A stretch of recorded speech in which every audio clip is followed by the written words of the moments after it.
Dari 2 hingga 7 Disember 2017, sebuah program iaitu CIMB Young ASEAN Leaders telah dijalankan.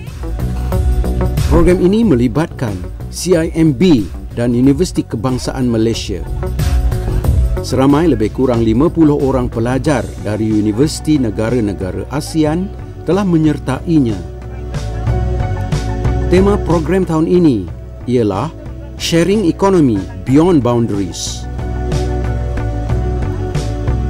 Salah satu atur cara yang terdapat dalam program ini ialah melawat perkampungan orang asli, Kampung Kacau Luar Semenyih.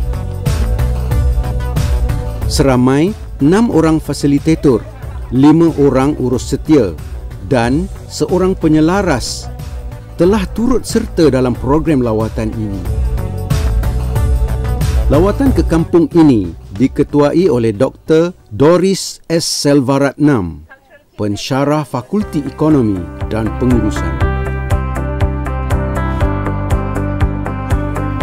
Di kampung ini, para peserta telah diperkenalkan dengan Kampung Kacau Luar.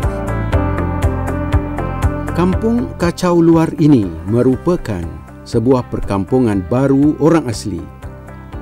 Penduduk di sini dipindahkan ke sini ketika Empangan Semenyih ingin dibina dan siap di dalam tahun 1985.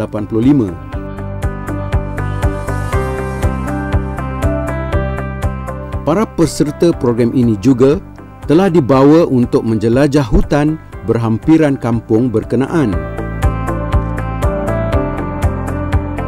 Sepanjang perjalanan, mereka telah diberi penjelasan oleh juru pandu berkaitan hutan tersebut. Mereka juga diperkenalkan dengan tumbuh-tumbuhan herba di hutan ini.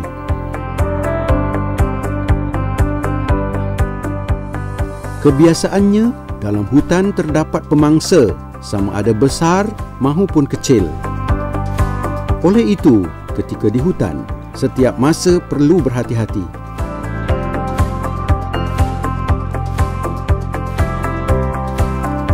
Terdapat lebih kurang 19 jenis tumbuhan herba yang tumbuh di persekitaran dalam hutan rimba ini. Semuanya mempunyai khasiat untuk penyakit-penyakit tertentu.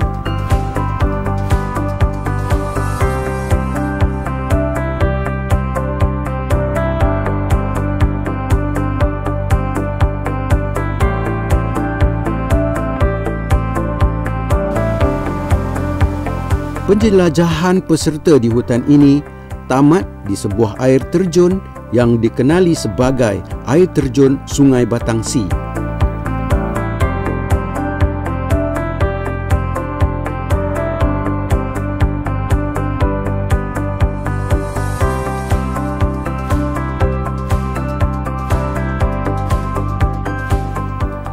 Sebelum kembali ke Kampung Kacau Luar, para peserta mengabadikan kenangan mereka ketika berada di hutan ini.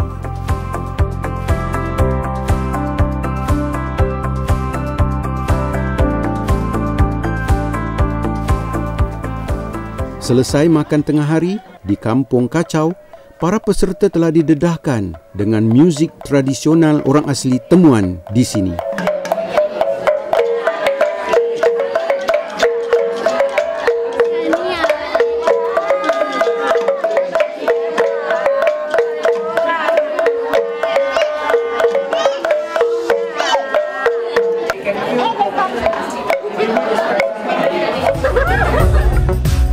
Peserta juga ditunjukkan dengan kraftangan penduduk tempatan.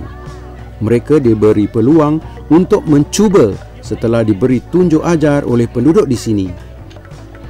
Program berkenaan tamat pada selepas waktu tengah hari.